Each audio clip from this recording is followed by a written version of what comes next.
Bom dia, boa tarde, boa noite. Eu sou o Marcos Tanaka, diretamente dos estúdios da ECD Ambiental, dando as boas-vindas a vocês que nos ouvem. Esse é o podcast Áreas Contaminadas, em sua 6ª temporada, editado por Lilian Coreaço Riz e oferecido pelas apoiadoras e pelos apoiadores financeiros do Apoia-se. Nosso grande objetivo com esse podcast é levar mais conhecimento para vocês que fazem o mercado de GAC no dia a dia. Esse conhecimento vem na forma de conceitos técnicos e também na possibilidade de reconhecermos melhor as pessoas que constroem o nosso GAC. Como diz o poeta, quem resiste e insiste no fronte quer ver um novo horizonte se levantar. Nós, junto com vocês, lado a lado com vocês, insistiremos em resistir por muito tempo. Venha conosco lutar para que um novo horizonte se levante para todo mundo. Está no ar o podcast Áreas Contaminadas.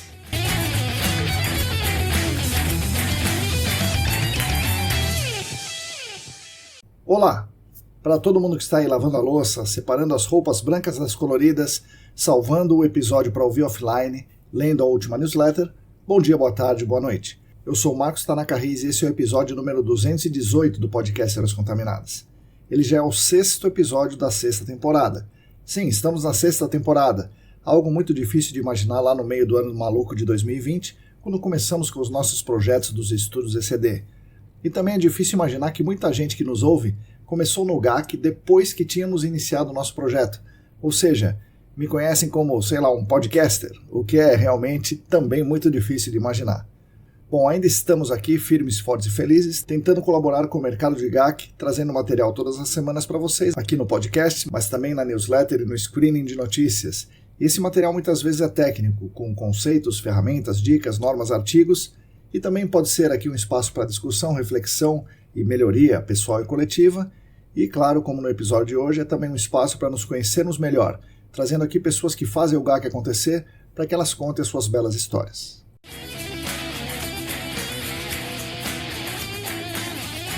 O podcast é editado com muito carinho por Lilian Coreaço Riz e é oferecido pelas queridas colaboradoras e pelos queridos colaboradores financeiros do Apoia-se. Temos atualmente 54 apoios ativos nessa campanha, que nos ajudam muito, primeiro pela questão financeira, pagamos boletos com esses apoios, mas especialmente por mostrar a vontade que essas pessoas têm de colaborar para a evolução de todo o mercado do GAC. Essas pessoas, sem obter nenhum lucro, nenhuma vantagem, voluntariamente e carinhosamente contribuem com o nosso trabalho e nos mandam uma mensagem que o que nós fazemos é importante, a ponto de merecermos essa atenção e carinho especiais e que devemos continuar. Agradecemos muito às atuais 54 pessoas cujos nomes estão na descrição do episódio. Com certeza continuaremos e continuaremos caminhando com vocês. Se você também quiser, se você também puder, junte-se à nossa campanha no Apoia-se. É muito simples, basta entrar no site apoia.se/ECD Ambiental, que está tudo muito bem explicadinho por lá.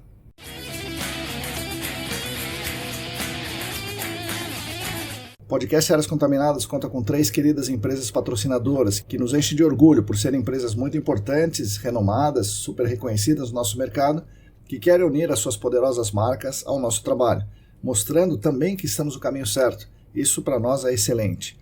O patrocínio master é da Clean Environment Brasil, que comercializa produtos e tecnologias para investigação e para remediação de áreas contaminadas. Acesse o site da Clean, www.clean.com.br. E os nossos patrocinadores ouros são o Laboratório E-Consulting e a Vapor Solutions. Agradecemos demais a essas 3 empresas que nos ajudam muito financeiramente e também nos dizem continuem. E com certeza continuaremos por um bom tempo.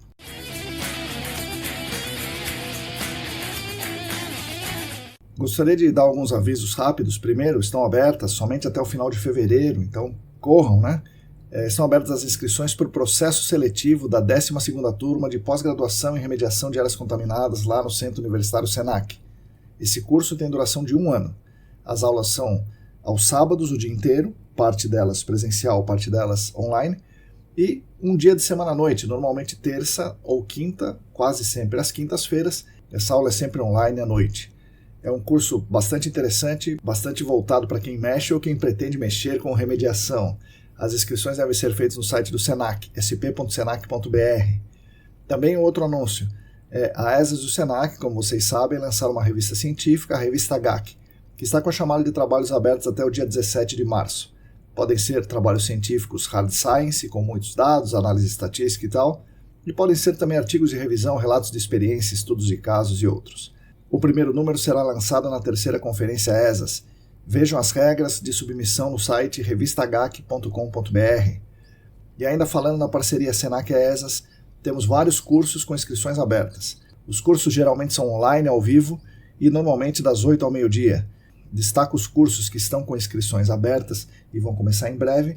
O de avaliação de risco à saúde humana, esse curso terá 32 horas, às segundas e quartas, das 8 ao meio-dia, online, ao vivo. Começará no dia 10 de março, coordenado pelo Rodrigo Cunha. E tem também um curso de investigação confirmatória, com 24 horas, às terças e quintas, online, das 8 ao meio-dia, a partir do dia 11 de março. Esse de investigação confirmatória terá minha coordenação e contará com muita gente legal no corpo docente. Mais informações, inscrições e agenda completa dos cursos da parceria no site aesas.com.br/eventos.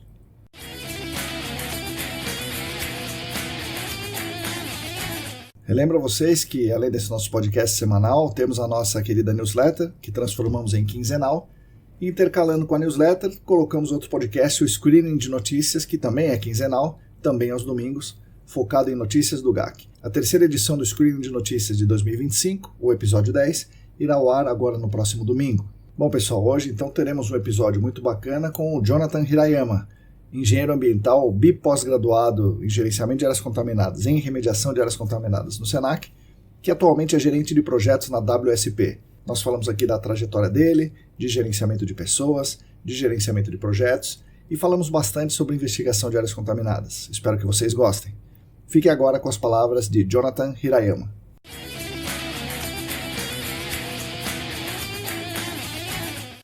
Oi pessoal, bom dia, boa tarde, boa noite. Hoje eu estou aqui com mais um convidado ilustre, o Jonathan Hirayama. Jonathan, bom dia, boa tarde, boa noite. Bem-vindo aqui ao podcast Áreas Contaminadas. Obrigado, Marcão. Bom dia, boa tarde, boa noite para todo mundo. De novo, assim, é uma honra estar participando aqui com vocês. Ouço muito podcast, indico ele para todo mundo que eu conheço, que eu acho que é um dos melhores podcasts no assunto, é fantástico. É uma honra estar aqui presente, cara. Legal, Jonathan. Faz tempo que eu estou para te chamar e dessa vez deu certo. A gente estava falando de outra coisa, inclusive sugestões que você deu para episódios aqui. E daí eu falei, não, mas agora vai. Agora vamos pegar esse janeirão aí e gravar uma conversa. Então bora.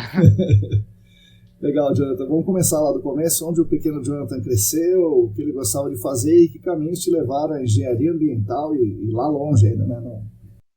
Então, eu sou de São Paulo, capital mesmo. Fui criado praticamente em apartamento em casa até uns 12 anos de idade. E aí meus pais mudaram para Itapecerica da Serra, que a gente estava morando na época em uma casa em São Paulo. E aí, por questão de segurança mesmo, meus pais quiseram sair, ir para um lugar mais tranquilo. Fui para Itapecerica e fiquei lá até 2009, quando fui fazer a faculdade, né, de engenharia ambiental.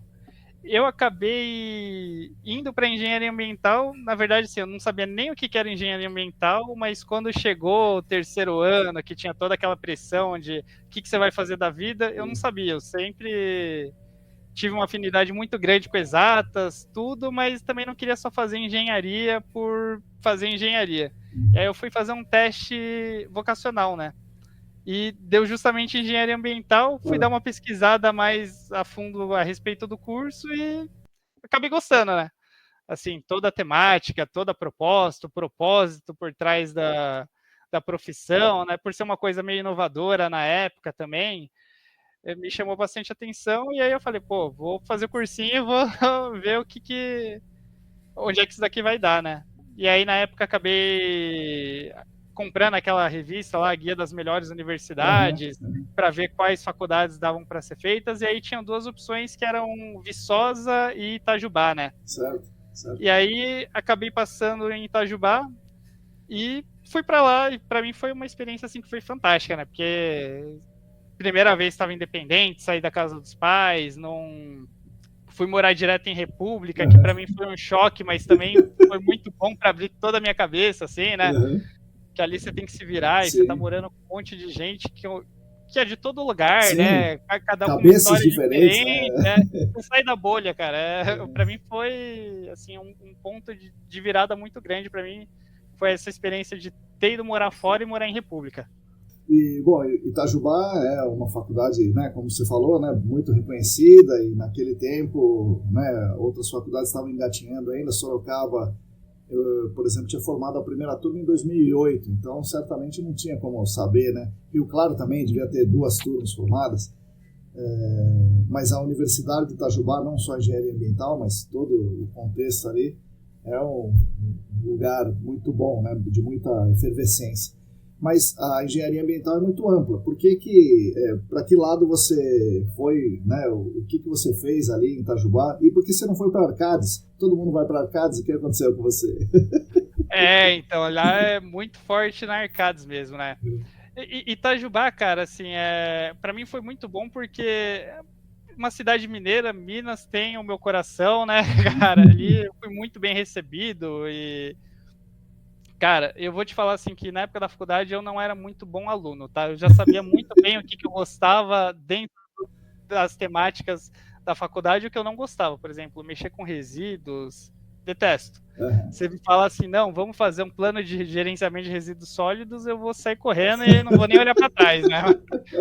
Mas a parte de solo, de águas subterrâneas, eu sempre gostei bastante dentro das matérias que a gente tinha. E um dos mini cursos que, inclusive, eu fiz num encontro de alunos e ex-alunos, e foi até ministrado por um ex-aluno que estava trabalhando na Arcades, foi de áreas contaminadas. Então, para mim, foi bem bacana, gostei bastante. E acabei não indo para Arcades porque a época que eu estava procurando estágio em 2015... segundo semestre de 2015, eu já tinha acabado todas as matérias, mas era um ano que estava em crise, não estava abrindo vaga nenhuma de estágio. Eu passei um semestre inteiro participando de trocentos processos seletivos de estágio, ninguém estava me aceitando e por fim eu acabei indo parar em um banco, Então, trabalhar isso é como... curioso pra caramba, né? Foi pro banco, né? Fui para banco trabalhar como analista de risco socioambiental, né? Então fazia análise de risco socioambiental de empresas e de projetos, e assim, para mim foi uma experiência muito, muito legal, né? Então, final de 2015 eu peguei e passei nesse processo seletivo, 2016 eu só tinha um estágio para fazer e o TCC, acabei fazendo um contrato de 1 ano de estágio, né? E por sorte, felicidade de destino, acabei sendo contratado antes de acabar o estágio, né? Formando em 2016 e assim, na época eu estava aprendendo muito, era uma área assim que era diferente para mim e acabei optando por ficar lá, né? Então eu fiquei mais uns 2, fiquei no total acho que 3 anos e pouco, 3 anos e meio quase, trabalhando com isso, mas assim, apesar de todos os benefícios de trabalhar em banco, de gostar muito da equipe que eu fazia parte, do clima, tudo, eu já estava começando a ter uma coceirinha, porque é uma coisa muito burocrática, né? Eu estava querendo migrar. Então acho que em 2017 acabei falando, pô, eu quero mudar, quero ir para consultoria, quero explorar novos horizontes, e aí acabei entrando na pós de GAC, né? Sim. E aí acabei sendo muito felizardo, porque entrei com uma turma que era muito boa, né? Era o Calvin, a Lívia, assim, um monte de gente... Sim, a Tamara, né? Tamara, assim, Wagner, um monte de gente fantástica, assim. Para mim foi muito bom, e por conta desses contatos que eu acabei fazendo na pós, acabei conseguindo migrar para Golder, né? Na época, com o convite da Lívia para participar do processo seletivo. Deu certo. Foi muito bom, porque antes eu já estava até participando de outros processos seletivos, mas nenhuma consultoria me queria, porque como eu trabalhava em banco e eu estava quase como analista sênior, para ir virar júnior em consultoria tem uma diferença salarial. O pessoal fala, você vai se arrepender, daqui a 6 meses você vai estar arrependido, você vai voltar para banco. Então, ninguém estava querendo me aceitar até eu ter essa chance na Golder na época, né? Daí você quis, né? Quis, não, eu quero esse negócio aí. Na hora, não. A hora que foi, assim, é até engraçado que quando eu fui fazer minha entrevista de desligamento no banco, BV, fui fazer com uma moça do RH, e ela chegou e foi fazer as perguntas padrões, né, de entrevista de desligamento. Ela, mas você tá saindo porque você tá descontente aqui? Eu falei, não, eu quero trabalhar em uma área diferente, tudo. Ela, mas em relação à remuneração, você vai ganhar mais, tudo? Eu falei, olha, na verdade eu tô perdendo dinheiro, né? Ela, mas quanto? A hora que eu falei quanto, ela virou assim pra mim e falou, você é casado? Eu falei, Não. Você tem filho? Eu falei, não. Ela falou, então tá bom. Acho que se respondesse sim, ela fala, eles sabem disso? Então, você é maluco, né? O próximo era essa daí. Você tá tudo bem com você? Foi mais ou menos dessa linha, mas não me arrependo nem um pouco, porque, olha, pra mim foi muito bom, assim, ter mudado. Que eu tenho um perfil, eu não gosto de fazer coisa muito repetitiva, muito burocrática, né? Eu tenho que ter alguma coisa, assim, que mais dinâmica. Então, pra mim foi fantástico, assim.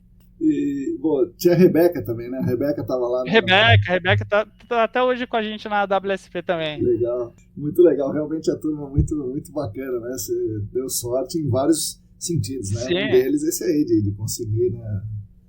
Eu me considero um cara muito sortudo nesse aspecto, viu, Marcão? Porque em todos os trabalhos que eu fui, minha experiência na faculdade, pós as turmas que eu participei, cara, eu sempre encontrei com pessoas fantásticas, assim, não tenho do que reclamar, assim, acho que se eu tive convivência com uma pessoa que não era uma boa pessoa para ter convivência, foi uma coisa muito pouca, assim, então sempre consegui aprender demais com todo mundo e sempre criar vínculos e fazer amigos onde eu tô. Sim, pô, legal. E esse negócio do banco, eu lembro que quando você estava lá, a gente achava diferente, né? Poxa vida, um analista do banco. Tinha alguma coisa a ver com áreas contaminadas ou era socioambiental geralzão, assim? Era geralzão, mas a gente tinha interface, porque muita coisa que é comum uma coisa muito comum é uma empresa grande vai pegar um financiamento do banco, algum produto financeiro, acaba oferecendo um imóvel como garantia, né? Certo. E esse era um ponto que os bancos tinham muito zelo na hora de analisar, porque já teve histórico de grandes bancos que pegaram um terreno contaminado, não sabiam que era contaminado e depois tiveram um baita prejuízo, porque a área foi invadida e aí o pessoal que invadiu começou a passar mal com a água que tomava. Nossa, meu Deus do céu. Assim, então, essa é uma temática que, inclusive, até os bancos dentro da FEBRABAN, né, que é a Federação Brasileira de Bancos, eles têm GTs específicos de áreas contaminadas, para ver como são as tratativas que os bancos têm que ter, a diligência mínima que tem que fazer em relação a isso, né? Sim, sim. Então, a gente achava interessante, né, ter alguém do banco, achava que era para isso, né, só para isso. Não, mas é uma parte muito pequena. Eu acho que talvez alguns bancos maiores que fazem aquele plano empresário, é um financiamento para construir habitação, né? Aí eu acho que talvez eles tenham uma interação maior, né? Mas pelo menos no que eu trabalhava a gente não tinha esse tipo de produto, era mais imóvel em garantia mesmo. Sim, sim. Bom, e aí qual é a diferença para consultoria? Então o banco tem todo aquele rigor, né, aqueles processos, procedimentos de banco, né, que estão sempre muito acima do que qualquer consultoria vai fazer, né? E você sentiu de novo na República lá? Então, cara, eu vou falar um negócio para você, que eu falo isso para todo mundo. Quando eu trabalhava em banco, banco é exatamente isso, é muito organizado, muito estruturado. Você tem manual de políticas, de procedimentos, de processos, tá tudo mapeadinho, quem vai fazer o quê, em qual situação. E assim, eu detestava isso porque, por mais que esteja tudo mapeado, eventualmente ou os processos evoluem e alguma coisa altera, ou surge uma situação que não está mapeada. Sim. E aí era muita desculpa para as pessoas que seriam mais fáceis, vamos dizer assim, que a área que deveria assumir essa responsabilidade por não estar mapeado, falava, não, mas não está em nenhum manual de procedimento. Se esconde atrás do procedimento. Exato. E aí eu ficava puto com isso. Mas, desculpa, não sei se pode falar palavrão, mas isso me deixava possesso, assim. Então eu falava, isso daí mais atrapalha do que ajuda. Quando eu fui para consultoria, eu vi o outro lado. Eu falei, nossa, na verdade, assim, o fato de não ter nada é muito mais coisa que quem é mais proativo vai acabar assumindo e uma pessoa que não quer assumir vai não deixar ali. Também. Então, exato. Então, hoje eu sinto muita falta dessa estrutura, tá? Mas, assim, o que eu gosto muito de consultoria é o fato de ter mais autonomia em alguns aspectos, né? Puxa, te dá muito mais espaço e ser um trabalho muito mais dinâmico. Eu gosto bastante.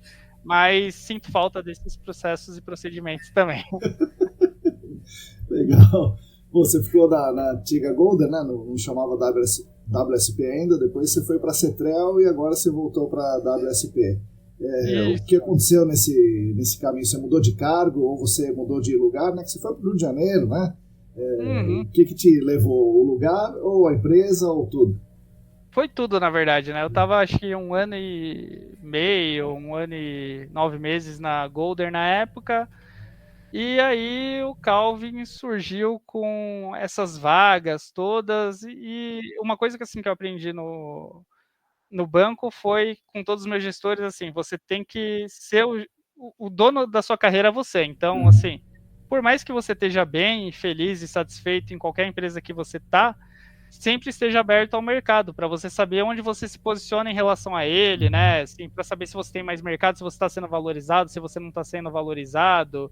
Então, assim, ele veio com essas vagas, eu me interessei, eu fiquei curioso a respeito, fui fazer entrevista e no final das contas, assim, foi uma proposta muito boa. Eu ia ter a possibilidade também de trabalhar num projeto que, quando o pessoal colocou para mim o que ia ser minha atuação, os tipos de ferramentas que eu iria trabalhar, assim, meu, na hora me brilhou os olhos. Eu falei, cara, e até mudança pro Rio também. E eu gosto de variar também, eu não gosto de ficar muito fixo em um lugar. Assim, foi tudo, né? Então, na hora eu já falei, cara, eu acho que eu vou pra lá. E deu tudo certo. No final dos contos, acabei indo morar em Petrópolis. Fiquei 3 anos lá, porque a gente ficava alocado na Cetrel no cliente, que ficava em Duque de Caxias. Então, tinha fretado para ir, assim, Nossa, mas beleza. era uma maravilha. Ou ia dormir no fretado, ou ia lendo no fretado todo Uhum. dia, assim. Então, e era uma rotina um pouquinho diferenciada, porque por ser um contrato com o cliente e fixo, então você tinha uma rotina mais estabelecida, que é diferente quando você trabalha com. É diferente da rotina que eu tenho na Golden, hoje, que eu trabalho com muitos projetos, né? Na época que era júnior, e passava o tempo inteiro na rota ali, indo de um Sim, lugar para outro, né? sim. Agora, tendo um cliente só, é mais fácil prever o que vai acontecer, né? Daqui a uma Sim, semana, sim. né? Não, você pode fazer academia, você tem tudo. Você cria hábitos e rotinas, né? Que é mais difícil de você criar quando você está em uma consultoria que tem vários clientes e muita coisa acontecendo ao mesmo tempo, né? Quando você fez o curso de remediação, você estava na Cetrel, né? Tava na Central, isso. E como é que era? Tinha poucas aulas presenciais, é isso, né? Na sua turma eram poucas aulas presenciais ou era nenhuma? Tinha algumas, né? Não, tinha algumas aulas presenciais, mas o que que acontece também? Eu estava voltando já muito para São Paulo, uma que eu acabei mudando para Petrópolis na época de pandemia, então foi um pouquinho difícil criar um vínculo e um ciclo social com as Sim. pessoas lá, porque quando eu mudei, cara, tudo vazio, não tinha nada para fazer da pandemia, com razão, né, de sair. O pessoal todo que trabalhava comigo morava no Rio, né? Então tinha pouco contato, então voltava bastante para encontrar com os amigos, com a família. E eu também não consegui levar os cachorros que eu tinha Uhum. para Petrópolis, porque eu não achei casa. Assim, casa com quintal era uma coisa muito cara, Diz né? que é caro lá E em Petrópolis, né? As coisas são caras, assim, né? é mais barato que o Rio, assim, É, mas, assim, dependendo de onde você for morar, se você for morar mais perto do centro, o aluguel é muito mais caro, porque tem um imposto que você paga para a família é real, tem umas verdade, coisas tem isso aí. dessas, assim. Então, Meu Deus. e assim, e lá também é morro pra caramba, assim, todo. Então tem área que alaga, então eu não consegui achar uma casa com quintal para eu levar os meus cachorros. Eu Uhum. voltava bastante porque eles já tinham mais idade, eram cachorros que eu trouxe da época da República, né? Uhum. E um tinha diabetes, tinha que fazer tratamento, o outro era paciente oncológico, e a oncologista era no Taboão da Serra, então tinha que ficar levando tudo. Eu voltava muito por conta disso, e depois também coincidiu que eu acabei entrando em um relacionamento com uma pessoa que morava em São Paulo, né? Uhum. Então voltava Ah, tá. praticamente em 2022, enquanto esse relacionamento durou, voltava todo final de semana. Então já estava praticamente paulistano. E aí, aos Então, sábados, para relaxar, você ia na aula. exatamente isso, praticamente isso. Mas eu acabava pegando, voltava sexta-feira no ônibus de madrugada, né? Chegava sábado de manhã e domingo à noite eu praticamente pegava o ônibus e já ia direto pro trabalho na Nossa, Central, cara. meu Deus do céu, dureza. Foi cansativo. Inclusive, eu sempre tive dificuldade para dormir em ônibus, mas depois de 2022 eu posso sentar em qualquer ônibus, eu durmo na hora, cara. O Igor, seu irmão, né, é geólogo, fez um curso, nossa, acho que ele fez remediação, né? Fez remediação também. Ele é mais novo que você. A ida dele para geologia tem a ver com o seu conhecimento da área ambiental ou não? Não, nada a ver com. Foi coincidência mesmo. Eu estava na faculdade fazendo engenharia ambiental, né? E ele teve uma excursão da época da escola que acho que ele estava no primeiro ano, oitava série, primeiro ano, não lembro agora qual ano que ele estava, que ele foi para o Petar. Ah, E tá. quem foi o guia e mostrou tudo para eles foi um geólogo, né? Então ele saiu de lá querendo ser geólogo. Foi um guia muito bom. Com certeza. Fidelizou ele, mas aí, a partir dali ele já saiu falando geologia que eu quero, né? Legal. E ele trabalha na nossa área, né? Você já cruzou com ele em campos, assim, ou nas empresas ou não? Não. A gente troca muita figurinha falando de temas técnicos, porque ele manja muito de avaliação de risco, porque ele começou na Tecnohidro, né? Na verdade, ele começou em áreas contaminadas antes que eu até, né? Mas ele começou lá, aprendeu bastante com o Maximiliano, então depois ele foi para Kopf, ficou pouco tempo, e aí ele foi para Golder, depois que eu já estava na Cetrel. E aí ele acabou indo para Arcades e hoje está na Waterloo, mas eu em campo nunca cruzei com ele. O que a gente conversa, eu tenho dúvida de alguma coisa de risco, a primeira pessoa que eu falo, tal situação, qual que é a maneira certa de abordar, né? É a primeira pessoa que eu penso. Legal.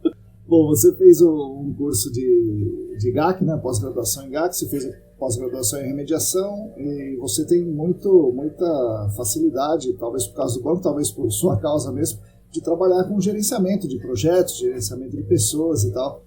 Então, o que você mais gosta de fazer? Investigação, o gerenciamento das áreas contaminadas, remediação ou o gerenciamento dos projetos? Cara, eu gosto muito de cuidar da parte técnica, definir estratégias para algum tipo de problema, isso para mim é o que eu mais gosto mesmo. A parte de gerenciamento, assim, gestão, é uma parte que eu acabo tendo um pouquinho mais de dificuldade porque, cara, é muito imprevisível. Pessoas são muito diferentes, não importa quanta experiência você tenha, assim, sempre vai surgir algum desafio novo com alguma pessoa por conta de vivências diferentes, experiências diferentes, né? Perfis diferentes, então, assim, mas o que eu gosto mesmo é resolver problemas, né? Então, puta, vamos investigar alguma coisa. Eu quero entender o que a gente quer investigar, quais perguntas a gente tem que responder para montar o escopo que a gente vai direcionar, assim, é o que eu mais gosto mesmo. Sim. Remediação eu gosto muito, mas assim, não tenho tanta interface hoje com remediação, né? É mais a investigação zona mesmo, velho de guerra. Mas a investigação zona mesmo. Gostei muito da pós de remediação, saí de lá falando, nossa, eu só sei que eu não sei nada, né? Porque cada técnica é um mundo de coisa para você aprender, sim, assim. Sim. Mas assim, o importante é saber onde eu vou procurar e as pessoas que eu vou falar, porque nossa área é muito disciplinar, sim, né? Acho que são poucas pessoas que vão saber tudo, né? De vários temas, então, para mim, acho que hoje investigação é o meu ponto forte mesmo. E o que você dá de dica de investigação? E como olhar para o problema? Você olhar primeiro para o contaminante, olhar primeiro para as fontes, né? Para a fábrica, para a facility em geral, olhar primeiro para o meio físico. Como é que você costuma fazer? Olha, primeiro assim, uma coisa que eu tenho visto muito, né? Primeira coisa que a gente tem que fazer é conversar muito com o cliente para entender o que ele realmente precisa, né? Porque muitas vezes ele acha que ele precisa de uma coisa, mas na verdade o que ele quer é uma outra coisa totalmente diferente e talvez você pegar e fazer toda uma investigação para tentar resolver para ele é você gastar uma bazuca para matar uma barata, né? Então, assim, acho que o primeiro passo é entender primeiro, o que o cliente quer atingir com aquilo para você definir a estratégia. Certo. Segundo passo, eu acho que você tem que olhar todas as todas essas variáveis de forma integrada. É o meio físico, é o tipo de contaminante, as fontes principalmente.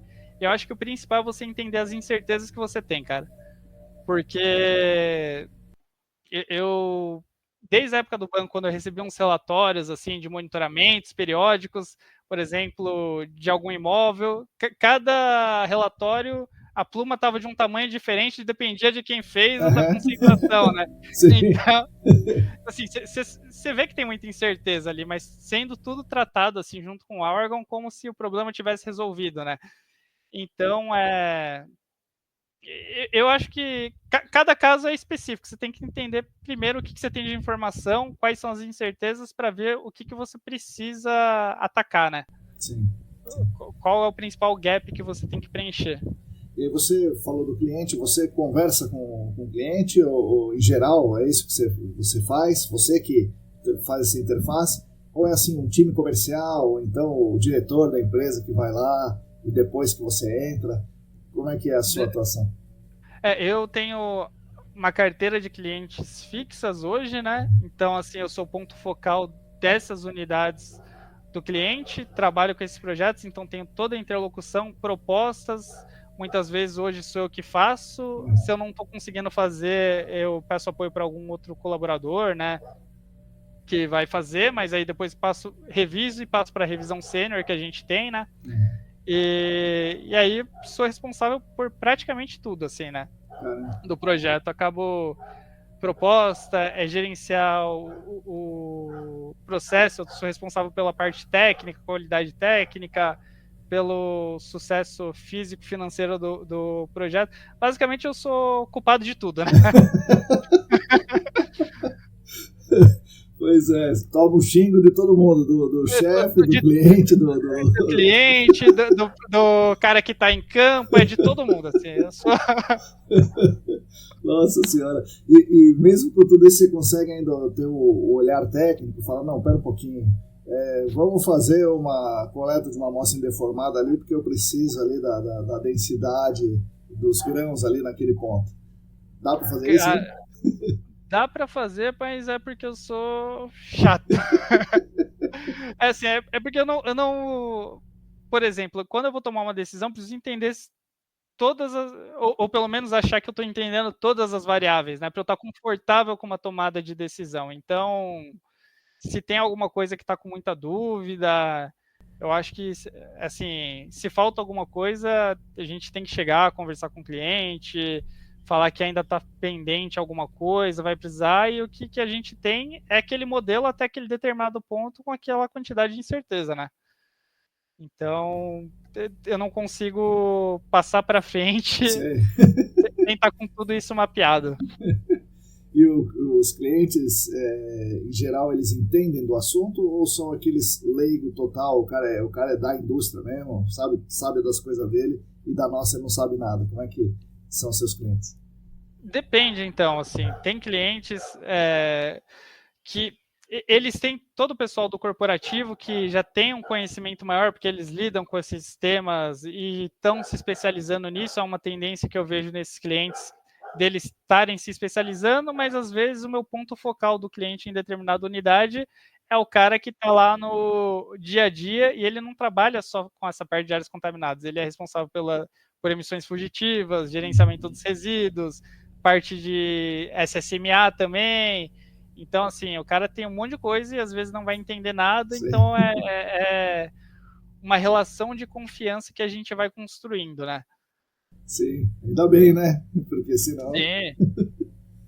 Mas assim, alguns clientes às vezes não sabem nada. No início, é ligar praticamente todo dia da semana, ficar 1 hora no telefone para tirar dúvida e volta a dúvida, e tá tudo certo, porque faz parte mesmo, né, cara? Com certeza. Eles são responsáveis legais, né? Sim. Então, eles vão ser cobrados por isso, mas é todo um processo até você conquistar esse vínculo e essa confiança com eles. Como é que é a interlocução com o órgão ambiental? É mais fácil do que com o cliente? É mais difícil? Cara, eu acho que varia muito. Eu acho que depende da pessoa do órgão, né? Certo. Por exemplo, quando eu tava na CETREL no Rio, cara, a conversa que a gente tinha com o pessoal do órgão ambiental de lá do INEA era muito tranquilo, assim, né? E eram técnicos que sabiam das limitações que eles tinham em relação ao tema, porque, de novo, eles também trabalham com uma infinidade de temas, assim, né? E é impossível saber tudo, mas estavam lá querendo entender o problema, quais são os próximos passos, então era uma relação muito positiva. Eu tenho uma cliente em Pernambuco que também a relação com o órgão ambiental é muito positiva nesse aspecto, assim, né? Então, eu acho que, por enquanto, eu ainda não tive a infelicidade de lidar com alguém que não está ali para resolver o problema junto Sei, com você, né? Só... sei. Mas é questão da confiança também, igual você falou do cliente, né? Eu acho que o cara do órgão ambiental percebe que você está querendo fazer. Então acho que Sim. dá confiança, né? Deve ser isso. Não pode ser, né? Mas é que vai muito de perfil, né, de pessoa. Eu acho que tem pessoas que são mais questionadoras, por mais que você esteja apresentando alguma coisa para elas, uma solução, acho que a primeira reação dela é: mas por que você está fazendo isso? É da maneira certa? E tem pessoas que vão ter essa dúvida mesmo, mas é no sentido de entender e estar lá para construir junto, né? Sim. Bom, daí quando você voltou para WSP, né, depois da temporada na Central, você voltou para WSP, é uma posição diferente também, e é São Paulo? São Paulo? Você fica em São Paulo ou você fica, por conta do cliente, você fica em Pernambuco? Não, eu voltei como gerente de projetos mesmo, né? Na Central eu fui como engenheiro júnior, saí como engenheiro pleno de lá, né? Na WSP estou como gerente de projetos, estou em São Paulo mesmo, é que aí eu tenho, na verdade eu estou trabalhando especificamente com uma empresa com algumas unidades Ah, deles, tá, né? tem Então várias unidades. eu tenho unidades no estado de São Paulo, Rio Grande do Sul e Pernambuco. É um desafio interessante, né? Tem que estar com a cabeça em vários lugares também, né? Muito, cara. E eu vou te falar que às vezes se a gente não se a gente não conseguir separar isso, cara, a gente fica perdido, porque já aconteceu de marcar consulta para ir no médico e no dia errado, porque eu jurava que a consulta estava Ah, marcada, mas eu estava pensando em um monte de coisa do sim, sim, trabalho, sim. foi totalmente errado, assim. Nossa senhora. Até comecei a anotar as coisas em um caderninho, porque senão eu não dou conta de Pois lembrar, é, não. ó, eu tenho o caderninho sempre com o caderninho aqui, senão não dá. Eu comecei a fazer isso, porque hoje eu não. Antes eu sempre contei com a minha memória, sempre falei, não, minha memória é muito boa. Hoje eu falo, nossa, eu não confio de É, jeito não nenhum. dá mais. É. Quando você passar dos 50 que nem eu, então, sem o caderninho você nem sai de casa. Né?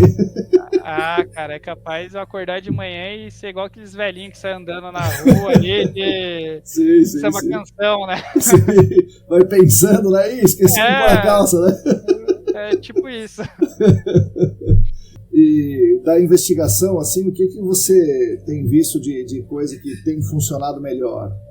Sei lá, screen point para amostragem de água, por exemplo. Você acha que isso tem melhorado? Ou a investigação de vapor como um todo? Ou MIP?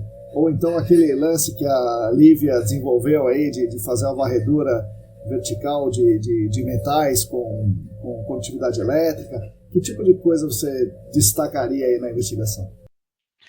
Putz, Marcão, eu não destacaria nada porque eu acho que tudo funciona muito bem. Vou até roubar uma frase sua, né? Que você usa para técnicas de remediação, cara.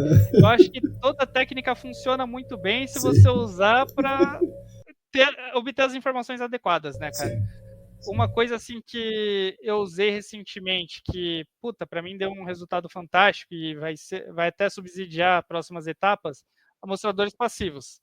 A gente estava investigando uma área que a gente teve indício de fase livre em um poço, a gente pegou umas sondagens de solo que não achamos muita coisa, e assim, são várias fontes dispersas, né? Então, taquei uma malha de amostrador passivo de 10 por 10 numa área grande.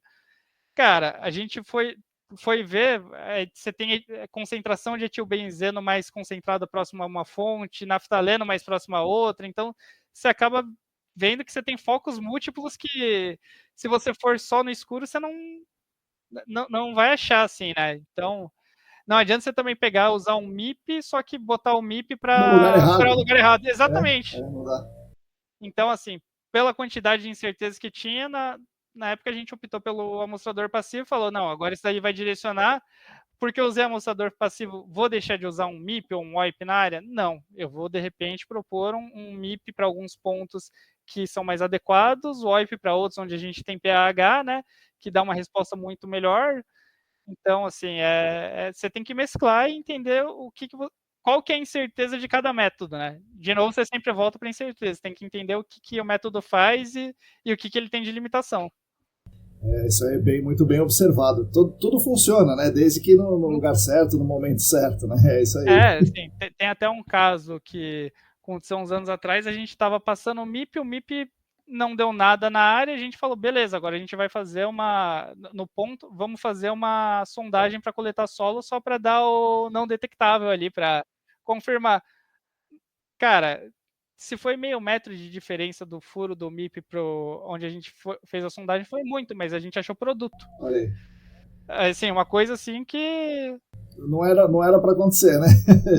Assim, aí o MIP estava errado? Não. A ponto onde ele perfurou, onde ele teve o contato ali com o prisma dele, não tinha nada, né? Não viu nada, né? Tá então, não assim, tinha nada mesmo, né? Não tinha nada ali onde ele viu. Exatamente. Agora, do ponto do lado onde a gente não passou, tinha. Você vai fazer o quê? Agora você investiga aquele outro ponto e vai tentando delimitar, né? Sim. Isso é um negócio importante para as pessoas prestarem atenção, né? Da mesma forma que tudo funciona desde que no lugar certo, no momento certo, não tem nada que funcione sempre para tudo, né? Não tem nenhuma bala de prata ainda. Não, exatamente. Eu lembro quando a gente chamou o Marco Ped para levar o OIP para investigar uns pontos, cara, ele ficava falando, mas tem pH aí? Porque eu tô levando o OIP ele vê pH. Tô cansado de ir para lugar, assim, não dá nada, mas se bota o MIP dá. A gente, não, tem naftaleno. E aí a gente foi e mapeou e ficou um trabalho legal, assim, mas... E eu achei muito legal que ele falou assim, mas tem o pH? senão é bobeira você me contratar, né? Isso. Exatamente, tava incrédulo até o momento. Eu acho que ele até levou o MIP assim por precaução, né? Se não der certo, usa o MIP, mas no lugar do OIP. Mas é isso, cara. Não adianta. Você pode estar ali numa fase livre feroz com seu OIP, se não tiver pH, vai dar nada. Não brilha, é isso mesmo. Se vazar benzeno puro, por exemplo, é difícil o OIP pegar. Acho que arrisco a dizer que não pega, né? Acho que não pega, cara. Mas é isso, né? É uma ferramenta de alta resolução. Você vai estar coletando dados em alta resolução, só que não vai ser adequado para aquilo que você está investigando, né? E você, na evolução dos projetos, você tem investigado, né? Tem feito muitas investigações. Você já chegou em avaliações de risco em quantos % dos casos e em remediações em quantos % dos casos? Olha só, remediações, eu vou te falar que eu estou evoluindo para 2 projetos grandes que eu tenho, a gente está evoluindo para, não digo remediação, mas medida de intervenção no geral, né? Assim, né?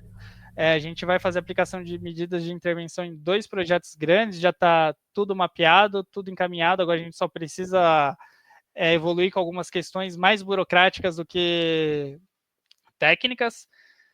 Avaliação de risco, eu vou falar que peguei de um projeto só até agora, outro que evoluí para isso, a gente chegou a uma conclusão que, olha, ainda não está na maturidade adequada para a gente rodar uma avaliação de risco. Posso até rodar agora, mas vou ter que rodar de novo depois, porque eu vou ter que mitigar algumas incertezas, né? Priorizar alguns passivos dentro de uma área industrial que é gigante. Então, a gente optou por não atuar com a avaliação de risco agora para coletar novos dados, mas eu diria assim que hoje os projetos que eu tenho, cara, ainda tem algumas etapas de investigação, talvez vai levar um tempo para chegar num grau de maturidade de dados suficiente para a gente conseguir chegar lá, mas esse é o meu objetivo, não é... Agora, em porcentagem, não digo, mas assim, esses 2, por exemplo, que a gente vai ter de remediação são bem relevantes. Certo. Vai tomar bastante horas do seu dia, né? Quando chegar nesses 2 casos aí. Sim, não, já está tomando antes de chegar.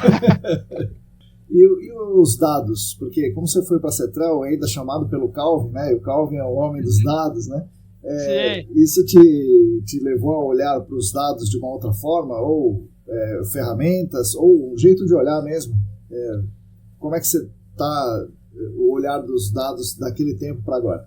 Então, é assim, um ponto importante na Cetrel, cara, que eu avalio por toda a cultura que o pessoal estava fazendo, foi mais na questão de estruturação e organização de base de dados, cara. Para mim isso foi fundamental, eu trago um pouquinho daquilo, mas os dados são coisas que eu sempre olhei com muito carinho, porque eu acho que hoje a gente vê muito cargo analista de dados, mas todo mundo é analista de dados. Todo mundo trabalha com informação e a gente tem que saber a melhor forma de tratar, né? Então, assim, às vezes você não precisa de um Equis, está tudo numa base de dados bonitinha, assim, para atacar um Power BI, para fazer... Às vezes, cara, dependendo da quantidade de dados que você tem e da confiabilidade que você tem, se você pegar um Excel e aplicar as técnicas certas, você já faz um puta de um trabalho de análise de dados, né? Então, assim, esse é até um ponto que eu vejo e eu tento reforçar com as pessoas que eu estou trabalhando, que a gente tem, cara, se apegar muito aos dados, a gente tem que trabalhar eles, e assim, não existe forma certa de você trabalhar os dados ou técnica certa, você tem que ir aplicando as técnicas para ver o que te traz a melhor resposta, né? Sim. Para a gente traz a melhor interpretação. Então, isso é uma coisa assim que acho que desde a época da faculdade eu sempre gostei muito. A Cetrel foi importante porque ali a maneira como o pessoal faz toda a gestão de dados é diferenciado e facilita muito, assim, é o suprassumo hoje, né, do que eu tenho visto, mas eu tenho enxergado que outras consultorias também, assim, a própria WSP tem investido forte para trazer toda essa cultura de dados também, né? Sim. Então, acho que é tendência natural. Como você falou, né, o Excel é muito limitado, mas ainda assim é melhor ter o Excel bem feito do que você ficar, né, totalmente perdido, né, com as coisas. Sim, cara. Por exemplo, não adianta você criar dashes de Power BI e a informação que você está apresentando não é uma informação que vai te trazer uma tomada de decisão, não é informação relevante, né? Porque assim, Dash, hoje o que eu mais vejo é o pessoal vender curso de Power BI, criar dashboards e falar que é análise de dados. Não é. Isso é uma maneira de apresentar dados, né? Sim, mostrar, né? Não é analisar. Exatamente. O que traz uma análise de dados boas? Às vezes, uma estatística descritiva bem feita, uma estatística... Cara, uma coisa que eu adorava na faculdade, o que eu não gostava era a maneira que eu era ensinado, era estatística, por exemplo. Sim. Vou fazer o censo de não sei o que lá. Putz, ninguém tá nem aí pro censo de quem vai votar em quem, né? Uhum. Mas se você pega, sei lá, um teste de hipótese para você aplicar na quantidade de dados que você tem hoje, cara, o que isso te traz de para rejeitar uma hipótese, para validar uma hipótese ou rejeitar uma hipótese, cara, isso já te traz uma outra robustez no trabalho que você está apresentando, né? Sim. E aí você tem toda uma validação estatística. Aí é uma coisa que um cara que eu trabalhei na Cetrel, ele era um modelador que a gente acabou contratando para fazer um trabalho, ele falava, era o seguinte, o Fernando Damaso, da FMD, ele falava, olha, um homem sem dados é um homem com opinião, né? Então, assim... é isso mesmo. É um homem com opinião. Então, assim, poxa, eu não vou pegar num relatório e falar, eu acho que as concentrações estão. Não, peraí. Quais dados que eu tenho e qual técnica eu utilizei para me dar esse sentimento? Foi um Menkendal? Eu tinha dados suficientes? Os dados eram comparáveis entre si? Porque muitas vezes o pessoal pega dados que não vão ser comparáveis também, Exatamente. Então, assim, a gente tem que aprender a trabalhar melhor essa parte de dados, não só a gestão deles, mas assim, como analisar, quais dados coletar, o que aquela informação realmente te dá, né? E se são suficientes ou não, né, os dados. A estatística te ajuda para isso, né?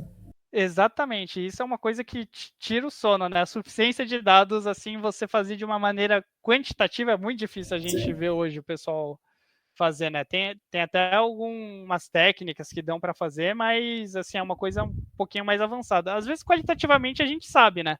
Mas quantificar isso é muito difícil e assim é o mundo ideal, né? Sim. E você tem visto o uso de inteligência artificial nas consultorias? Ou, às vezes, para analisar os dados, né? Tem gente que usa uma análise de aprendizagem de máquina, tal, né, para estatística. Na verdade, a inteligência artificial é uma estatística multivariada e tal. Mas, enfim, você vê isso sendo usado no GAC, a inteligência artificial, ou para análise dos dados, ou para alguma outra coisa? Eu vejo muito pessoal usando para escrever texto, né? Eu só falo para tomar cuidado, porque às vezes eles falam umas abobrinhas, por exemplo. Ele fala groselha, muita groselha. Exatamente. Então, assim, isso é um ponto que eu falo, gente, dá uma olhada, assim, beleza, você pode até usar de base, às vezes não tem problema, cara, a gente tem que usar a tecnologia a nosso favor, mas vai atrás de referência para ver se o que está sendo falado é realmente aquilo que é verdade. Sim. Eu conto a história aqui que teve uma vez que eu pedi pro chat GPT, me fala aí 10 casos de contaminação por TCE no mundo. Ele falou lá 10. Daí tinha um que era no Brasil, né? Falei, caramba, no Rio de Janeiro, falou o nome de uma indústria. Falei, caramba, eu não conheço isso aí, onde que é esse caso aí? Ele falou, me desculpa, eu me enganei, esse caso não existe. Falei, que maldito. Daí eu fui e testei os 10, né? Dos 10, 7 não existiam. Outros 3 casos, só 3 dos 10 que ele citou ali existiam. Imagina você isso. Vê que é praticamente um ser humano de verdade. Né? É verdade. O cara inventou totalmente. Então, imagino que se a pessoa vai usar no relatório, o chat GPT, ele pode inventar umas coisas lá, né? Já pensou que vai ficar feio, né? Porque para algumas pessoas o importante é falar com convicção, né? Isso. É isso mesmo. Mas é uma coisa que eu falo pro pessoal, cara, o que a gente mais tem é informação pública, assim, é referência, material de referência, ITRC, IPA, tudo, sim. Né, cara? Se a gente pega e se embasa neles, quando alguém vier te questionar, vai falar, Jonathan, mas você tá errado. Eu vou falar, não, peraí, não sou eu, é aquele cara do ITRC, mas conversa com ele, vai que ele tá errado mesmo, né? Pode ser, né? Assim, eu tô seguindo as diretrizes que ele passou, né? Sim. Mas quem sou eu para falar alguma coisa? Talvez você esteja certo mesmo, né? Sim. Mas... Então, assim, referência técnica a gente só tem que utilizar para a gente se resguardar também, né? Exato, não, isso mesmo. E como é que você vê o trabalhador inserido no GAC, né? Porque você falou que foi para a Cetral como engenheiro, né? Em várias etapas do engenheiro, degraus da carreira do engenheiro. Mas isso é muito raro acontecendo dentro do GAC. É muito difícil eu não vejo ninguém, para falar a verdade, sendo contratado nos últimos anos como engenheiro ou como geólogo, né? Todo analista ou alguma coisa parecida. Você vê alguma possibilidade de reversão disso, Jonathan, ou vai ser assim para sempre? Eu acho que vai ser assim para sempre. Não é nem uma questão de... Eu acho que de mercado mesmo. Uma questão de estratégia das empresas, por questões de custos e o que for, mas uma coisa que eu refleti bastante, viu, Marcão? Por exemplo, também, uma pessoa que é recém-formada, às vezes chega da faculdade e vai direto pro GAC, cara, tem uma curva de aprendizado para ela também, né, cara? Porque, cara, querendo ou não, nossa área é muito específica. Então, não é uma pessoa que está formada em geologia que vai chegar e já vai saber tudo de áreas contaminadas ou engenharia ambiental. Dão boas bases para a gente aprender mais. Mas, por exemplo, por experiência própria, fiz a pós do GAC, fiz a pós de remediação, já fiz alguns cursos da ESAS, estudo material do ITRC. Cara, quanto mais eu estudo, mais eu vejo que eu não sei. Pois falta bastante ainda pra gente. Falta bastante. Então, assim, uma pessoa, por mais que ela esteja formada, cara, quando ela tá entrando e se inserindo no mercado de trabalho do GAC, cara, ela ainda tem uma jornada imensa para conseguir se tornar, do ponto de vista da empresa, tá? Um recurso que vai trazer benefícios para a empresa. Então, é uma relação comercial, né? Então, assim, eu acho que poucas empresas, conheço, acho que são muito poucas mesmo, que dão essa oportunidade. Eu queria que todo mundo realmente fosse valorizado assim que entrasse, mas eu acho que é uma coisa que a pessoa tem que buscar da evolução na carreira dela para ela se valorizar ao ponto que a empresa vai falar, não, eu quero te pagar esse valor como engenheiro mesmo, como esse tipo de coisa. Porque, assim, a visão que eu tenho desde a época do banco, né? Se você traz um retorno para a empresa, você cresce rápido. Mas outro ponto que eu vejo, assim, que muitas vezes o pessoal que acaba entrando no GAC, às vezes não quer nem estar no GAC, sabe? Pode ser, né? E acontece, assim, puta, fiz um estágio, entrei, acabei indo, mas eu vejo algumas pessoas que estão no GAC e depois acham qual é a verdadeira vocação e vai seguir outra vocação, né? Por exemplo, quando eu cheguei na Golder, tinha uma geóloga chamava Ana, ela era da sala do meu irmão, ela já trabalhava na Golder, estava como analista júnior. Eu conversando com ela, surgiu uma vaga lá no banco, ela interessou, indiquei ela foi para lá e se achou. Caramba, olha aí. Foi pro banco e depois hoje ela está no BMG, tudo, mas por conta disso, depois puxou uma outra estagiária que era da Golder também, que está no banco até hoje. Nossa, e aí já também chamou na BMG a Najara, uma outra conhecida minha que trabalhava na Central comigo, trabalhando na Golder também. Então vai puxando, assim, né? E as pessoas vão se achando. Eu acho que a gente entrar numa área assim que sai da faculdade, cara, sei lá, é uma decisão muito séria pra gente tomar quando a gente ainda tem muito pouca experiência, né? É verdade. Até fazer uma faculdade também já é uma decisão importante e difícil, né? Demais, assim, você tá definindo. É claro que você sempre vai ter a chance de alterar o percurso, recalcular a rota e migrar, né? Mas é muito difícil depois que você se estabelece, você já começa a criar, sei lá, uma imagem dentro do seu trabalho, você já começa a se estabelecer dentro do seu trabalho. Por mais que você não esteja gostando, é muito difícil você fazer essa mudança, né? Sim. Uma outra questão que agora me lembrei era assim, a gente tem feito muitos cursos, muitas ações em outros estados fora de São Paulo. Então, o que eu vejo do meu lado é o GAC se desenvolvendo em outros estados. Por conta de uma capacitação intensa e grande dos órgãos ambientais. Você falou que teve interlocução boa com os órgãos ambientais que você passou ali, que são fora de São Paulo. Você vê o GAC crescendo nesses outros estados, ou são coisas pontuais como os seus clientes que têm unidades em vários lugares do Brasil e por ser uma empresa grande faz nessas unidades o que ele faria em São Paulo, ou você vê o GAC crescendo mesmo no resto do Brasil? Olha, eu vou sendo bem honesto para você, não consigo opinar muito bem, viu? Como é que tá crescendo fora, porque eu tô meio que numa bolha com esse cliente grande, tô tendo só... Já tem muito trabalho com isso, né? Não, eu tô tendo só essas interlocuções, então eu fico um pouquinho alheio, então não posso dizer assim, puxa, será que aquela postura daquele órgão, porque eles estão se capacitando mesmo, ou o que tem? O que eu enxergo assim, que todo mundo que eu tenho interlocução dentro dos órgãos estão super dispostos a aprender. Certo. E eu acho que até uma coisinha que eu tenho visto nesses episódios que você tem feito do GAC pelo Brasil, do pessoal de órgão ambiental, todo mundo tá super disposto, porque eu acho que todo mundo, cara, é minoria a pessoa que entra no trabalho e não quer fazer um bom trabalho, né? Então, eu acho que a tendência é ter novas iniciativas. Eu acho que uma parte boa, assim, grandes empresas acabam puxando isso com os órgãos, porque elas têm algumas políticas internas, algumas metas internas, por toda essa questão ESG hoje. Mas puxar os órgãos a cobrarem também, exigirem, né? O que você falou é bastante correto, né? Todo mundo que eu falo, né? Pelo menos as pessoas que eu falo, querem fazer um bom trabalho, estão querendo aprender, estão querendo melhorar, isso já é um baita de um passo, né? Sim, não, com certeza, porque eu acho que a única coisa que, assim, eu acho que é inadequado no trabalho é a gente estar fechado a mudanças e aprendizado, cara. Sim. Eu acho que a partir do momento que a gente se fecha para isso, a gente já está ultrapassado, está obsoleto e não vai conseguir fazer um bom trabalho. Sim.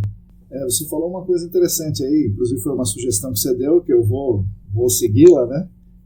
Falar sobre ESG, mas um ESG dentro das empresas do GAC. Então já vamos começar agora. Como é que você vê o ESG dentro e a sustentabilidade como um todo, né? Não só ESG, mas a sustentabilidade dentro das empresas de consultoria no GAC, ou não só consultoria, mas laboratório, sondagem e tal. Isso, que a gente trabalha com o meio ambiente, né? Embora seja um negócio específico, áreas contaminadas, mas você acha que essa cultura, essa preocupação existe dentro das empresas ou é algo que está engatinhando aí? Eu acho que tá engatinhando, amadurecendo, ainda aprendendo a caminhar, viu?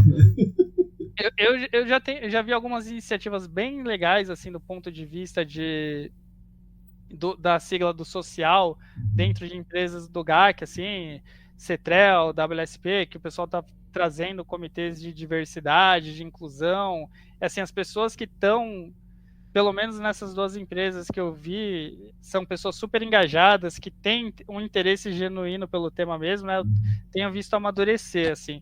Mas agora, trazer isso para uma esfera maior, laboratório, eu não sei opinar. Não sei como é que funcionam com eles todos, né? O contato que eu tenho é mais essa parte comercial e de troca técnica de resultados. Sim. Não sei avaliar mesmo. De sondagens, cara, eu não enxergo ainda. Eu enxergo que acho que as empresas de sondagem, a batalha deles é para sobreviver hoje ainda, né? Sim, acho que sim.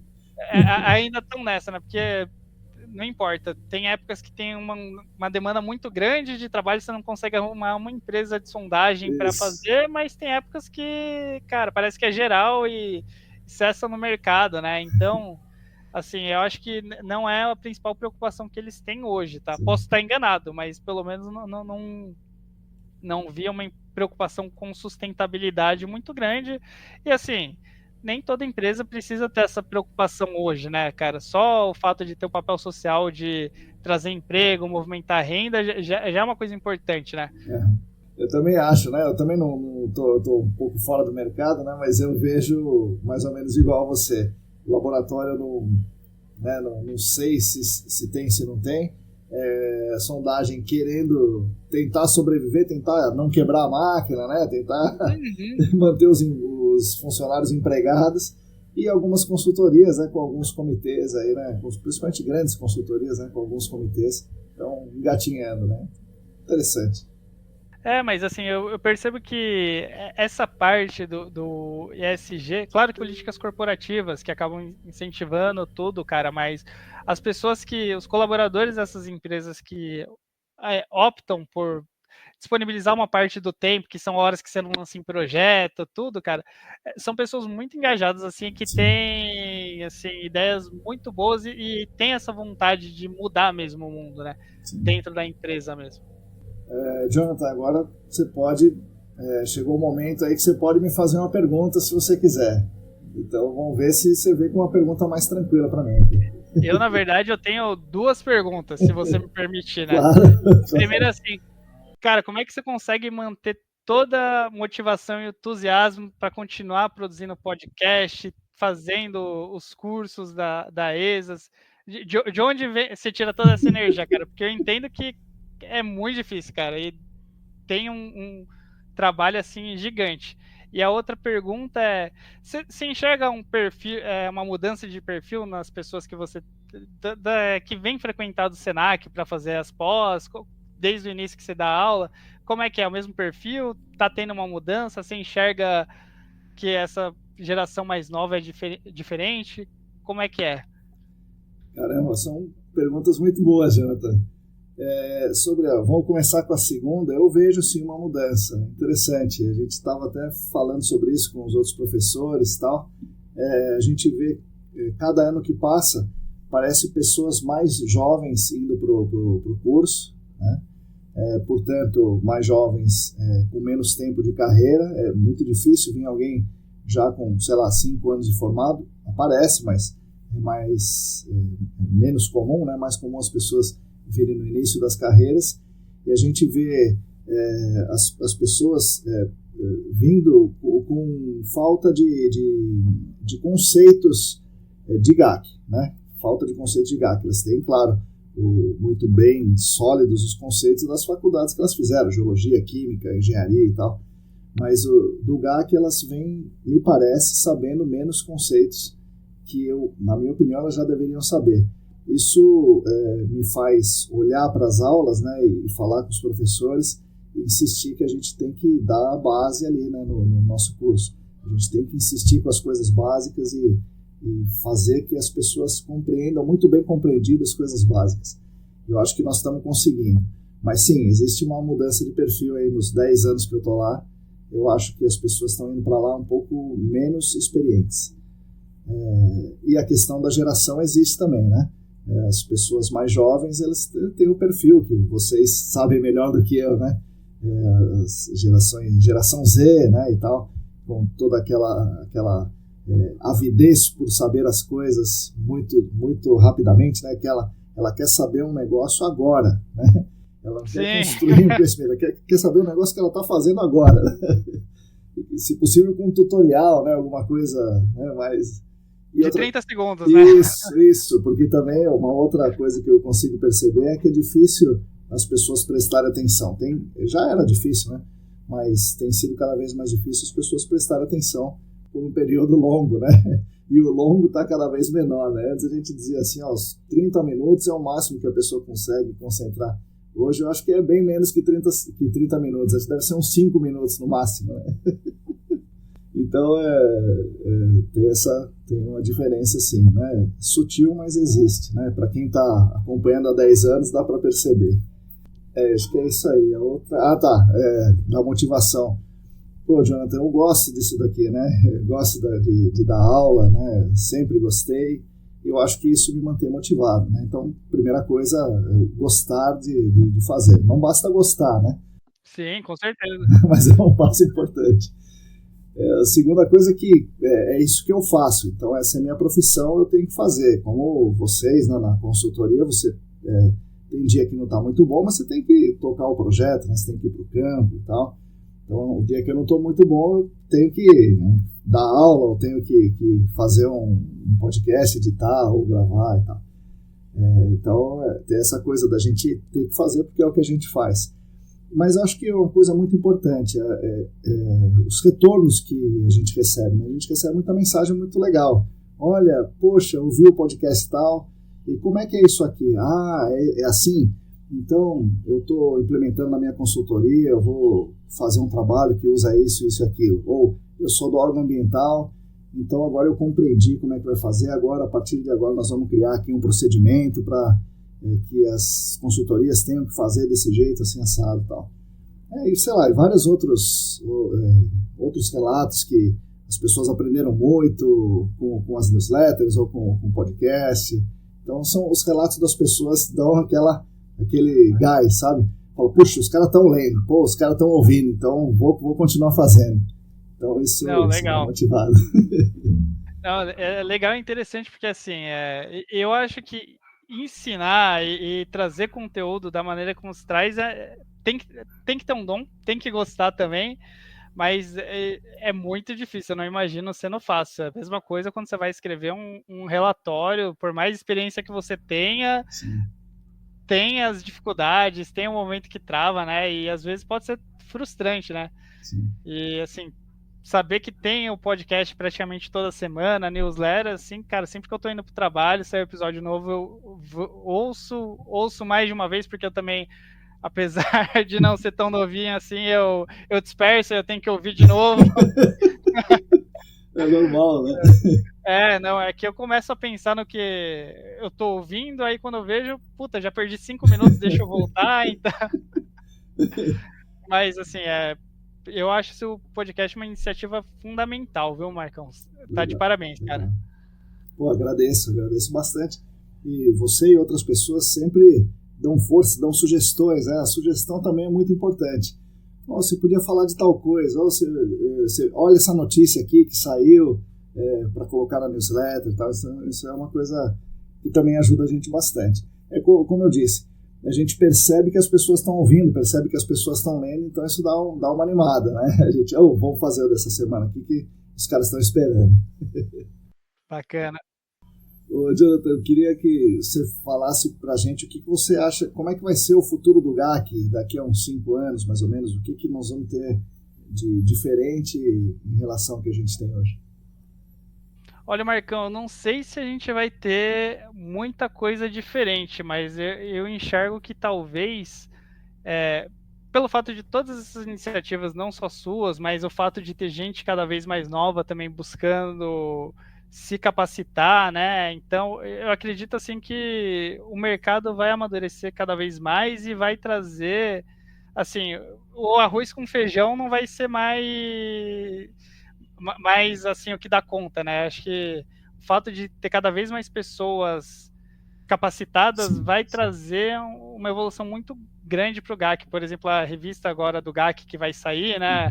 A edição, a gente ter nosso próprio canal de divulgação científica, cara, eu acho que isso só vai trazer retornos positivos e a tendência é a gente tornar o mercado cada vez mais competitivo e mais balanceado, né, em termos de investigação, cara.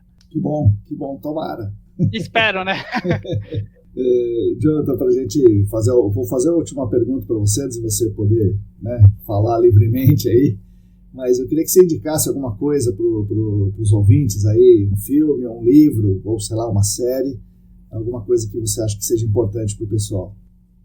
Cara, eu vou falar um livro que eu acabei de ler e ele foi muito bom para mim, chama Psicologia Financeira, é do Morgan House, eu acho, não lembro agora o nome de cabeça, mas ele é muito importante porque ele não fala sobre investimentos e dinheiro, ele fala sobre comportamentos, felicidade e alguns temas. Ele traz uma frase assim que mexeu comigo e, de fato, assim, tá mudando um pouquinho a maneira como eu tô enxergando as coisas, que é o maior dividendo que o dinheiro pode pagar é você ter a liberdade e o tempo para você fazer o que você quer, a hora que você quer e com quem você quiser, né?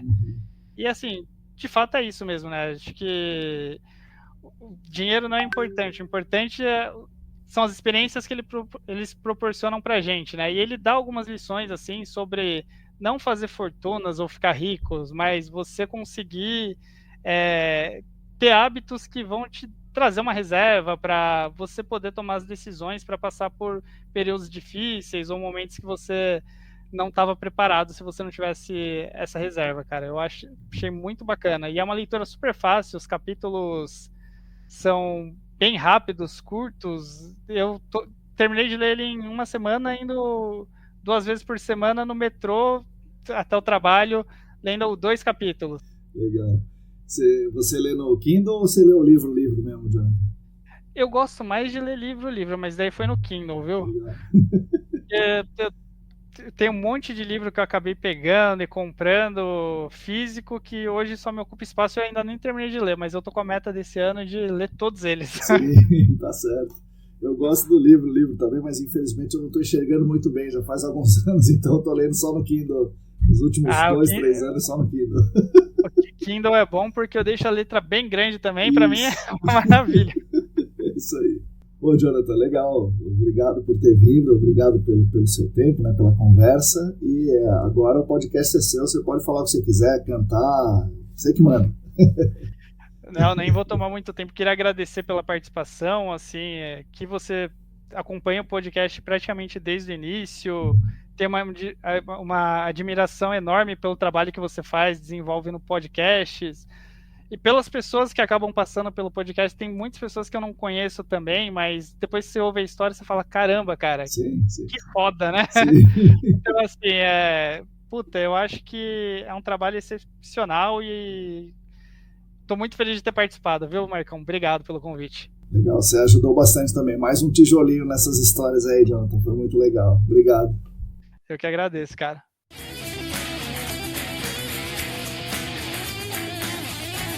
Bom, pessoal, espero que vocês tenham gostado desse episódio muito legal com o Jonathan. Foi muito legal saber onde chegou aquele garoto que foi para engenharia ambiental um pouco por acidente, se apaixonou pelo GAC na graduação, mas teve um caminho complexo até chegar no mercado de áreas contaminadas, fazendo um belo pit stop no banco, onde tomou contato com a vida corporativa e com o funcionamento de procedimentos estruturados e processos que viriam ajudar muito na sua carreira. Aí a sua inquietude e vontade de conhecer coisas novas o levaram a trocar um emprego estável com muitos bons salários para a vida maluca de consultoria, e aí se apaixonou pelo GAC novamente, subindo rapidamente na carreira dentro das consultorias, até se tornar hoje o gerente de projetos na WSP. O Jonathan, nesse episódio, deu várias dicas sobre diferentes temas, como dificuldade maior em gerenciar pessoas do que na parte técnica, a importância de sempre olhar o mercado, por mais bem empregado que você esteja, para saber o seu valor para o mercado. Ele falou da relevância grandiosa de conhecer o que o cliente precisa, não o que ele acha que precisa. A importância de entender e gerenciar as incertezas conhecidas e de não admitir incertezas indefensáveis dentro de um projeto. Também falou sobre a ideia que tudo funciona na investigação e na remediação, desde que seja bem aplicado. Mas, por outro lado, nada funciona no momento errado ou no local errado. Falou da realeza dos dados, que são o nosso ouro, o nosso rei, e como devemos gerenciar esses dados prioritariamente em um projeto. No final, extraímos 3 lições importantíssimas sobre o que ele falou. O maior dividendo é a liberdade de fazermos o que quisermos quando quisermos, no sentido financeiro da coisa, Isso me lembrou um livro que eu li há muito tempo atrás sobre consultores, consultor de modo geral e vale para consultor ambiental. E o autor desse livro disse que a verdadeira riqueza é o tempo livre. Isso me remete à segunda lição, que essa liberdade, esse tempo livre, faz com que o trabalhador, a trabalhadora, tenha o seu cansaço, o seu esgotamento reduzido, de modo que eu espero que nem o Jonathan, nem nenhuma outra pessoa no GAC, acabe indo ao médico no dia errado por conta do excesso de atribuições. E a terceira lição é técnica, muito técnica dentro do GAC, mas vale também para outras questões da nossa vida. Uma pessoa sem dados é somente uma pessoa com uma opinião. Muitas vezes é uma opinião defendida arduamente, mas ainda é só uma opinião. Temos que ter mais e melhores dados no GAC, para que a nossa relevância seja indiscutível. Enquanto ficarmos dando opiniões, somos passíveis de sermos contestados facilmente. Então, valorizai os dados. Agradeço demais ao Jonathan por essa conversa gravada e por tantas outras conversas não gravadas que tivemos, onde ele me deu várias dicas. Agradeço também aos nossos patrocinadores, a Clean Environment Brasil, o Laboratório E-Consulting e a Vapor Solutions. Agradeço demais às nossas queridas e aos nossos queridos apoiadores financeiros do Apoia-se. Repito, quem quiser e quem puder, entre na nossa campanha. O site é apoia.se/ecdambiental. E é claro, somos especialmente gratos a vocês que estão aqui nos acompanhando, lendo, sugerindo, questionando, compartilhando. Enfim, é vocês que nos ouvem todas as semanas. Vocês são a razão de existência desse canal, desse podcast e de outras coisas que propomos e conduzimos nos estudos ECD. Continuem conosco nesse podcast, que está disponível no Spotify, no YouTube e outros agregadores, na nossa querida newsletter, cujo link de inscrição está na descrição desse episódio aqui. Continuem conosco no screening de notícias e também nas redes, no Instagram @ECDambiental, o LinkedIn é Marcos Tanaka Riz, temos o canal Áreas Contaminadas no Telegram, enfim, continuem conectados conosco. A todas e todos vocês, muito obrigado e até a semana que vem.